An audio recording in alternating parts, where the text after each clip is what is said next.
Hello les gens, ici Zalek, j'espère que vous allez bien. Et aujourd'hui, on se retrouve pour une vidéo où c'est que je vais vous apprendre le déroulement du tour plus la préparation du duel. Donc tout simplement pour préparer le duel, on tire à pile ou face et celui qui a la bonne face choisit celui qui commence.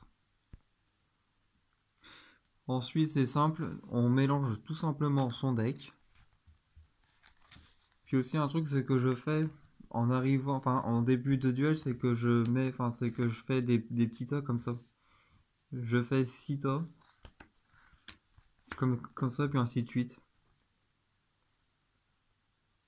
Et cela permet de mieux mélanger son base son deck.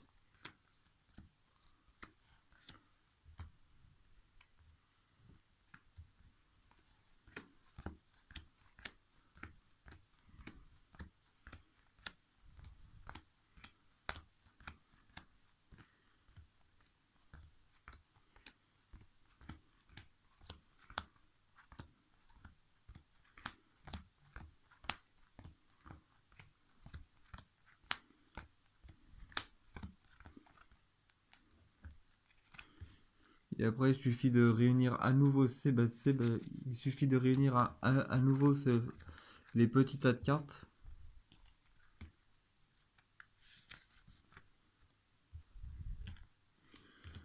Et enfin, cela permet un mélange, un meilleur mélange en début, au début des duels.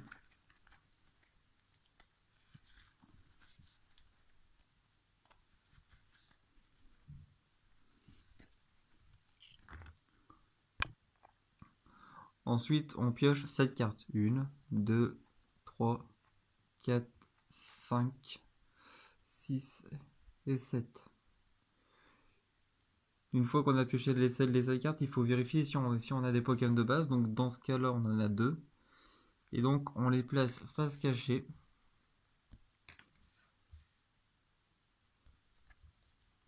Après, on place les 7 cartes, pas les 7, mais les 6 cartes récompenses au niveau des cases.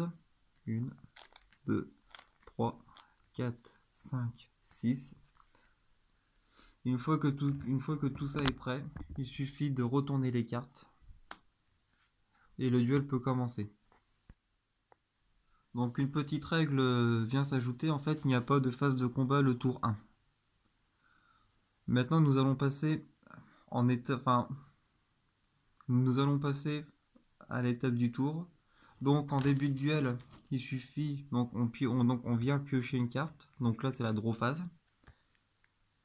Ensuite on effectue des actions, donc il y a plusieurs actions. Donc il y a la première action, c'est de mettre un Pokémon sur le banc. Donc là je ne peux pas parce que j'ai pas de Pokémon de base. Après on peut faire évoluer un Pokémon seulement si le Pokémon a été placé au tour précédent. On peut attacher une carte énergie. Donc vu que là j'ai une carte énergie, je viens la mettre à mon Voltorb. Après on peut jouer des cartes dresseur. Donc là comme il y a le cas, donc après il y a plusieurs types de cartes. Il y a les cartes dresseur objet, dresseur supporter. Et en fait, il y a plusieurs. Les cartes objets, on peut en jouer autant qu'on veut durant le tour. Carte supporter et carte stade, on peut en jouer qu'une seule fois par tour. Après, il y a l'action de battre en retrait. Donc en fait, l'effet de battre en retraite, donc c'est signalé ici. Et en gros, en fait, ça veut dire tout simplement c'est qu'on doit retirer un nombre d'énergie pour que le Pokémon revienne sur le banc. Et ensuite, on peut jouer les Pokémon avec le talent. Donc je vais vous montrer un coup à quoi ça ressemble la carte stade. Donc en fait c'est tout simplement avec l'écriture verte ici. Donc ces cartes là on peut jouer une seule fois par tour. Et dès qu'elles sont jouées elles restent sur le terrain. Et ensuite les Pokémon qui ont des talents c'est écrit en rouge là. Et en fait on peut faire le talent une seule fois par tour.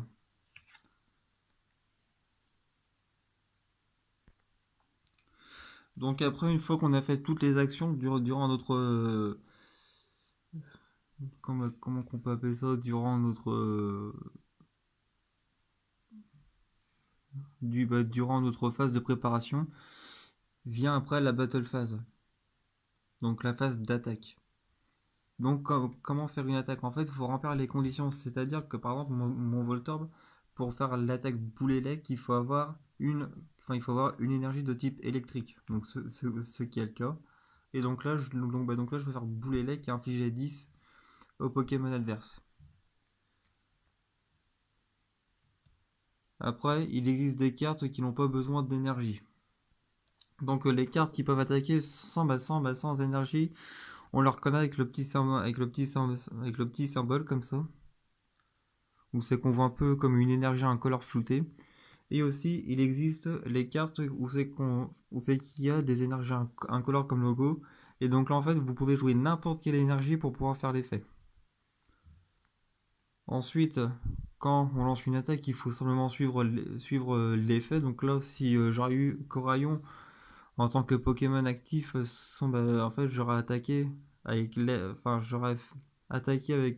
à la famille. Et j'aurais été chercher 2 Pokémon de base depuis mon deck et je les aurais placés sur mon banc. Et après, j'aurais mélangé mon deck.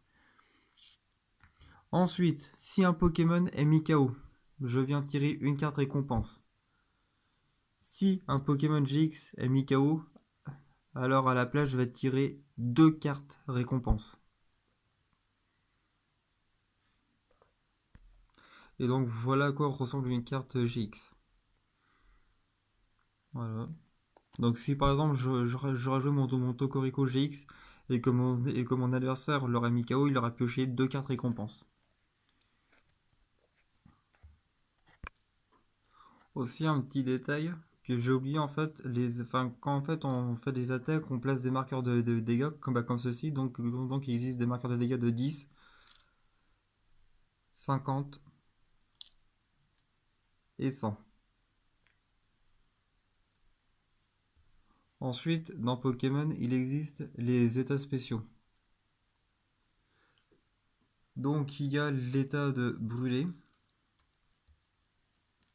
Dans ce cas, on va mettre comment on va placer un jeton avec un pansement.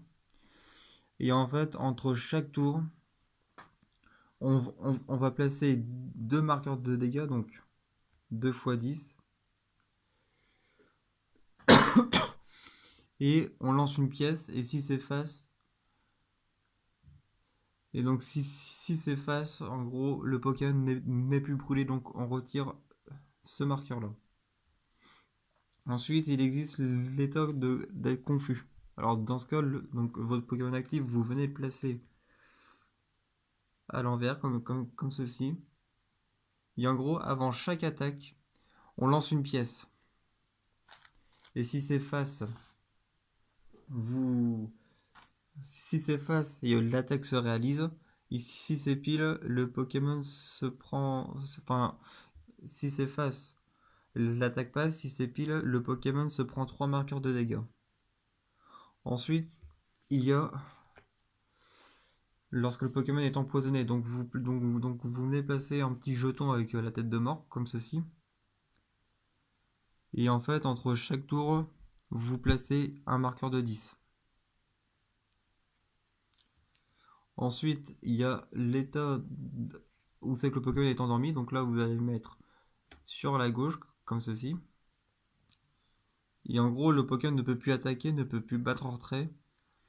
Et donc, entre chaque tour, on lance une pièce. Si c'est face, le Pokémon se réveille.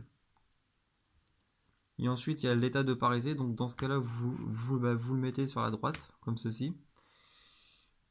Donc là, c'est pareil, il ne peut pas attaquer, il ne peut pas battre en retrait. Et l'état est retiré au bout de 2 tours. C'est-à-dire que là, c'est le tour de mon adversaire. Il me paralyse mon Voltorb, donc je le mets sur ma droite, comme ceci. C'est à moi, je pioche. Mon Voltorb reste comme ça. Et à la fin de mon tour, il revient en normal. Ensuite, il y a en plus, comment dire, En fait, les états peuvent être retirés si le Pokémon part en retrait. Donc en fait, il y a l'état de brûlé, confus et empoisonné. En gros, c'est si mon Voltorb est soit brûlé, confus ou empoisonné et revient sur le banc, on retire l'état. Voilà, donc j'espère que cette vidéo vous a plu. Et moi, je vous dis à très bientôt.